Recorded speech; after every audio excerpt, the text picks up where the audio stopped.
అండి, this is #you. ఈ రోజు మనం చూస్తున్నాం, మొత్తానికి ఒక క్లోజర్కి వచ్చేసింది. సిజేపీ పార్టీ ఈ దేశ యువత ఏదైతే కోరుకున్నారో ధర్మేంద్ర ప్రధాన్ రెసిగ్నేషన్ మాత్రం అయిపోయింది. ఫైన్. ఇప్పుడు ఇక్కడ నేషనల్ సెక్యూరిటీ యాక్ట్ ఎవరి మీద అప్లై అవుతుంది, ఎవరి మీద అప్లై కాదు, ఇది జరుగుతున్న చర్చ. స్టూడెంట్స్ పైన పెట్టిన కేసులన్నీ తీసేస్తామని చెప్పి క్లియర్గా గవర్నమెంట్ మెన్షన్ చేశారు. So students are safe. Students కాకుండా అసాంఘిక శక్తుల ద్వారా వచ్చి ఎవరైనా రెచ్చిపోయి వాళ్ళని సీసీటీవీలో ఐడెంటిఫై చేస్తే వాళ్ళకి మాత్రం ఎన్ఎస్ఏ అప్లై అవుతుంది. నేషనల్ సెక్యూరిటీ యాక్ట్ 1980 ఇది అప్లై అవటం ఖాయం. దాంట్లో ప్రకాష్ రాజ్, జడా శ్రవణ్ ఉంటారా అన్న విషయం సోషల్ మీడియాలో చక్కర్లు కొడుతుంది. ప్రకాష్ రాజ్ ఒక విషయం గుర్తుపెట్టుకోవాలి, అతి చేస్తే ఎప్పుడన్నా దెబ్బతింటాడు. వీళ్ళ కాంబో లిటరల్లీ, అంటే ఇక్కడ మన తెలుగు రాష్ట్రంలో మన ఆంధ్రప్రదేశ్లో ఈ కాంబో చూసాం. ప్రశ్న రావణ్ అన్న ఒక విధ్వంస శక్తి వెనకమాల ఈ ప్రకాష్ రాజ్, ఈ జడా శ్రవణ్ ఉన్నారని క్లియర్గా తెల్లమైపోయింది. రాష్ట్ర ప్రజలందరూ ప్రకాష్ రాజ్ని ప్రకాష్ రాజ్ అని చూస్తారు, అంత నీచంగా చూస్తారు ప్రతి ఒక్కళ్ళు.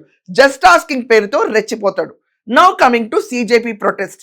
ఇదే కాంబో లిటరల్లీ వెళ్ళి సిజేపీ ప్రొటెస్ట్ లో ప్రకాష్ రాజ్ ముందు నుంచి పార్టిసిపేట్ చేస్తున్నాడు. అంటే సిజేపీ పార్టీ పెట్టినప్పటి నుంచి ఇతను దాంట్లో ఉన్నాడు.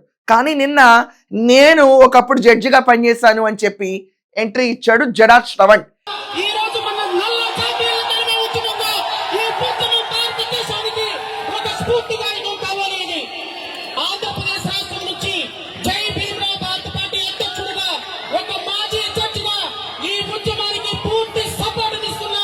ఈ జడా శ్రవణ్ పైన, ప్రకాష్ రాజ్ పైన ఎన్ఎస్ఏ యాక్ట్ అప్లై అవుతుందా? ఇక్కడ కీలకమైన అంశం ఒకటి గుర్తుపెట్టుకోవాలి. ఏమండి, మన ఇంటెన్షన్స్ క్లియర్ అయితే, స్టూడెంట్స్ నీట్ పేపర్ గురించి పోరాటం అయితే కనుక ఎక్కడ కూడా ఏ యాక్ట్ అప్లై అవ్వదు. కానీ నరేంద్ర మోడీ అంటే మన దేశం, ఇక్కడ అది గుర్తుపెట్టుకోవాలి ప్రతి ఒక్కరు క్లియర్గా. మనం ఎన్నుకున్న మన ప్రధానమంత్రి, మన ప్రభుత్వం, మన భారతదేశం ఐక్యత అనేది ఖచ్చితంగా ఉండాలి. ఇన్ని స్టేట్స్ నుంచి వెన్నుకున్న తర్వాత ఆయన మన ప్రధానమంత్రి. అలాంటి ప్రధానమంత్రి గురించి ఈ క్యాండిడేట్ ఒక ట్వీట్ చేశాడు. మీకు ఆ ట్వీట్ వస్తుంది చూడండి. డర్ గయా అని చెప్పి వింకింగ్ అయి పెట్టి, I can see fear, thank you heart symbols పెట్టి, the youth of my country, thank you to my cockroaches for this, thank you #just asking. అక్కడ మోడీ గారు ట్వీట్ ఏముంది, more strict actions against paper leak to come in tomorrow's cabinet. తప్పే ఉంది ఆయన అన్న దాంట్లో. ఇక నుంచి పేపర్ లీక్ చేయాలంటే వెన్నులో వణుకు పుట్టేటట్టు మేము చట్టాలు అమలు చేస్తాము, క్యాబినెట్ డిస్కషన్ పెడతాం దీనిపైన, వీఆర్ ఓపెన్ టు ఇట్ అన్నారు. అంటే స్టూడెంట్స్కి ఏం కావాలో, ఇక నుంచి స్టూడెంట్ ఫ్యూచర్ డ్యామేజ్ అవ్వకుండా ఉండటం కోసం మేము యాక్ట్ తీసుకొస్తాము, అది వెన్నులో వణుకు పుడుతుంది. తప్పేంటి దీంట్లో? ఇది కావాలనే కదా అందరూ కోరుకుంది.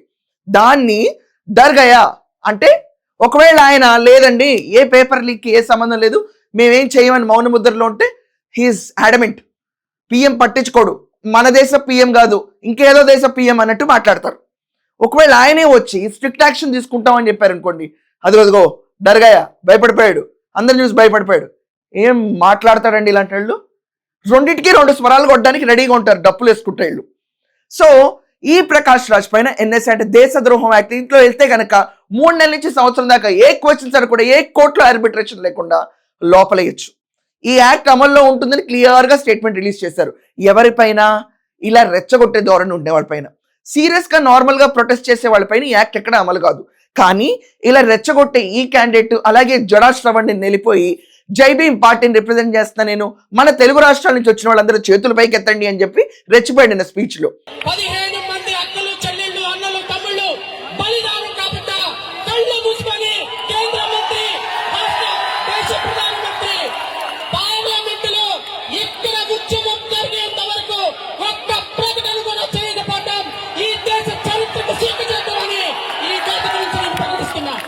ఆ దెబ్బకి ఇతని పైన ఎన్ఎస్ఐ అప్లై అవుతుందా అని చెప్పిన ఒక ఆలోచన రన్ అవుతుంది.